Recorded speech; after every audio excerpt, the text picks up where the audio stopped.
You know, guys, in 20 plus years of doing this, one of the biggest misconceptions I've always encountered, not only from handicappers, from the gambling public as well, is when they say you always go against the public, especially in the major TV games, for example, Monday Night Football. Really?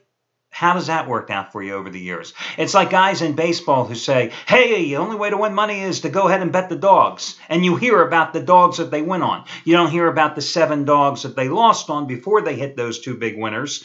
And the same thing goes with going against the grain, going against the public on Monday nights, Thursday nights, any of your key football games that are nationally televised. And I bring that up because it's interesting to see what has happened in 2 of the 4 games that are being played this evening. I mean, you've had some major line shifts from overnight, even early this morning. I mean, I handicapped this card at about 3 o'clock Pacific time, and it's amazing. Here we are less than 12 hours later, and, I mean, these aren't seismic shifts, but they're pretty considerable. When you look at the Miami-Buffalo contest, which I'm going to break down for you and give you a free pick on in just a minute. I mean, early today, last night, that line was 6, maybe 5.5 if you were screwed, if you know what I mean. Now, forget about it. You're lucky if you get 4.5. That line has dropped to 4 in most places. And then you take a look at the first college game, the nationally televised game in the between Cincinnati and East Carolina. That line was 3, 2.5 early. Now it's pretty much East Carolina 1, maybe a few 1.5s out there. So if you're going to play the dog in either game, you definitely have come too late to the dance, which is also an exception to the rule because generally you bet the favorites early and you bet the dogs late. Well, that is not the case today because the line value on the puppies, well, that was early this morning or late last night. Hi, everyone. Al DeMarco here, and this is going to be your Thursday video report. As I said, I'm going to break down the game between the Bills and the Dolphins for you, and plus break down a couple of NBA contests as well. Listen, I couldn't go any further in this report without talking about Shawn Michaels because, FYI, he won again yesterday. 100-dime MAC Game of the Year winner with Massachusetts rolling as a 3-point home chalk, 24-10 over Ball State. You got that as the half-price play of the day, just like Monday's 100-dime winner on the Eagles, which you got as the half-price play of the day, just like his Monday winner 2 weeks ago on the Colts over the Giants, half-price play of the day. And, of course, in between, Sunday, hit his latest NFL teaser winner number 40 out of 60 overall with Denver and Green Bay only combining to win by 65 points. Who needed the teaser points, right? Bottom line is Shawn Michaels today going for winning day number 122 out of 201. That is over a 19-month period, guys. And it's another 109 max wager release. His AFC East Game of the Year, your Miami-Buffalo side, 51 24-3 with NFL 109 max wager releases over the past 4+ seasons, 51, 24-3. And as I always say about Shawn, he is the winningest football handicapper at this site. College and pro combined, $10 bettors have won $33,155 over the past 5 years. Today, half-price play again. And the coupon code, again, is simply his first name, Shawn, S-E-A-N. Little heads up for you, Jeff Benton, who is equally hot. He's won 17 of the past 23 days. He's seeking his 5th consecutive 75-dime NFL winner. He is on the opposite side of Shawn Michaels. For those of you new to the videos, why I tell you that is, if you happen to have a package with Jeff Benton, there's no need to buy Shawn Michaels. You know what the side is, right? So just trying to help you out here. Listen, the other, well, actually, there's 2 other hot guys here. First of all, Steve Buden's Cali Cartel, #1 football crew, 15-5-1, college and pro this season.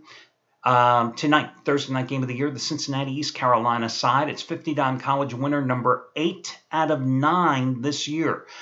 Just had back-to-back 50-dime winners the past 2 Saturdays, both times backing Georgia Tech as a 4-point choice. Georgia Tech last Saturday to NC State, hammering the Wolfpack 56-23, and then 2 Saturdays ago at home, laying 4 again, 35-10 over Virginia, and cashed in with a 50-dime winner on the Packers on Sunday night. How easy was that? 55-14 over the Bears. You got that one for just $34, saving $75 off the regular price, and you save $75 today as well, simply by using coupon code CALI. C-A-L-I. C-A-L-I.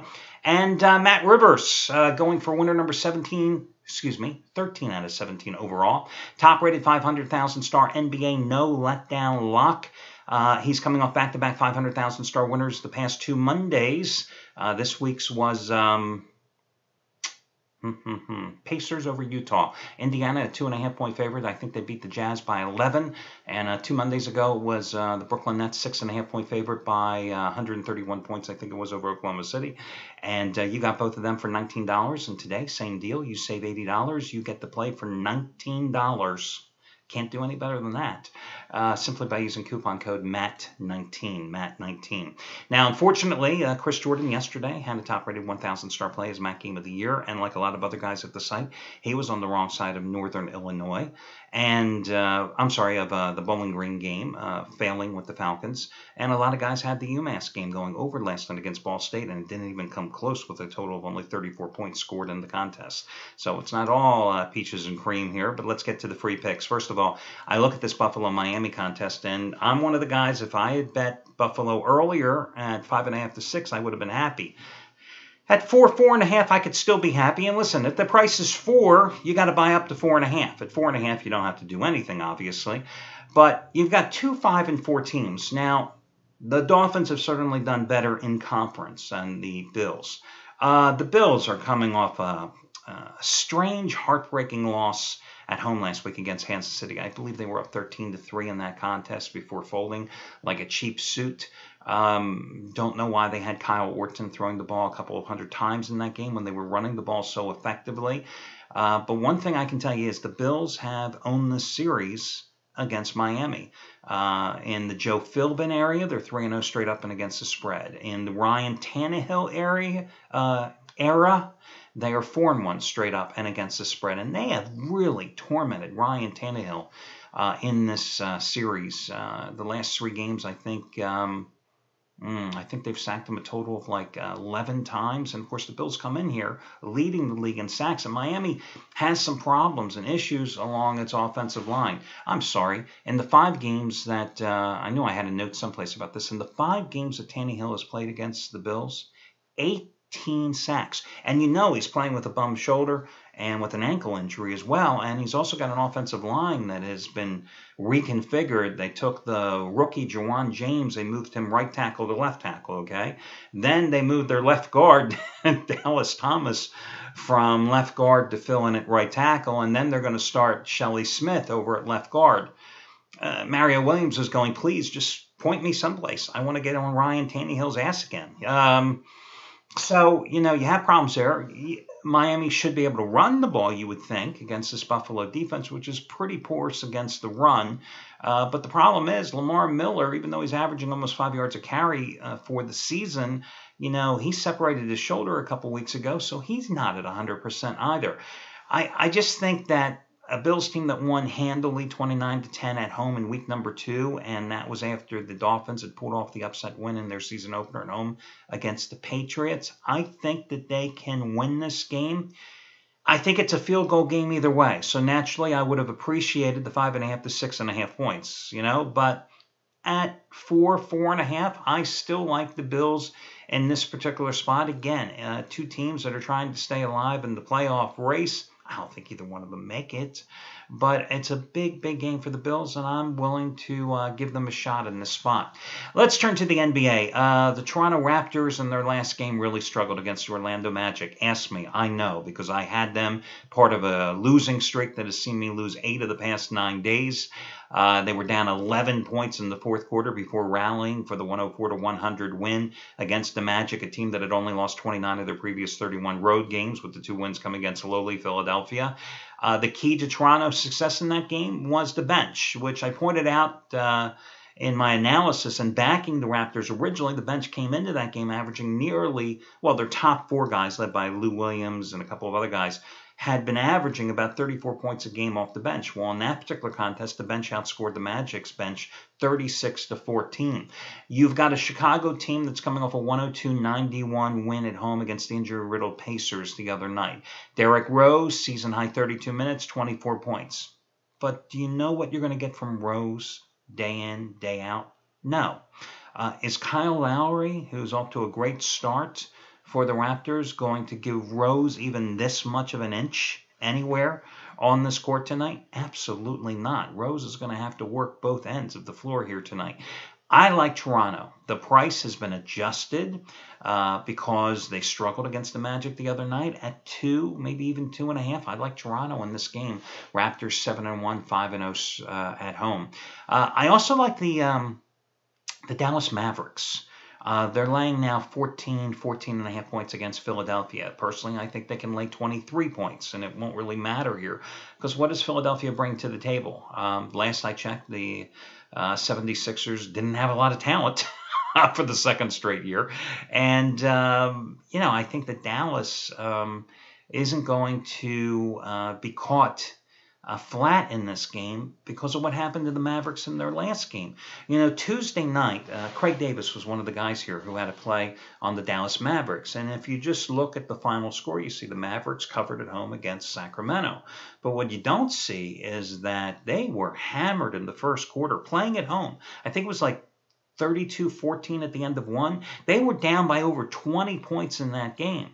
So I don't think, even though this is the 76ers, I don't think they're going to come out flat in this spot tonight. I looked at them. Matter of fact, guys, give me just 1 second. I just want to, hey, it's a live video. What can I tell you? I just want to look at our scores and odds page, go to the NBA. By the way, we're updating the scores and odds page again, and I hope within a couple of maybe 3 or 4 weeks to have even more changes on it, which I think you're really going to like. It's going to give you some player options in terms of selecting certain things that you want to see. So hopefully that will be done in the next couple of weeks. Anyway, I wanted to take a look at the first half of this particular contest.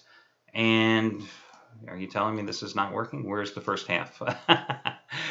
Wow, Dallas is only 8. Here, on the fly, guys, I'm going to reconfigure my pick.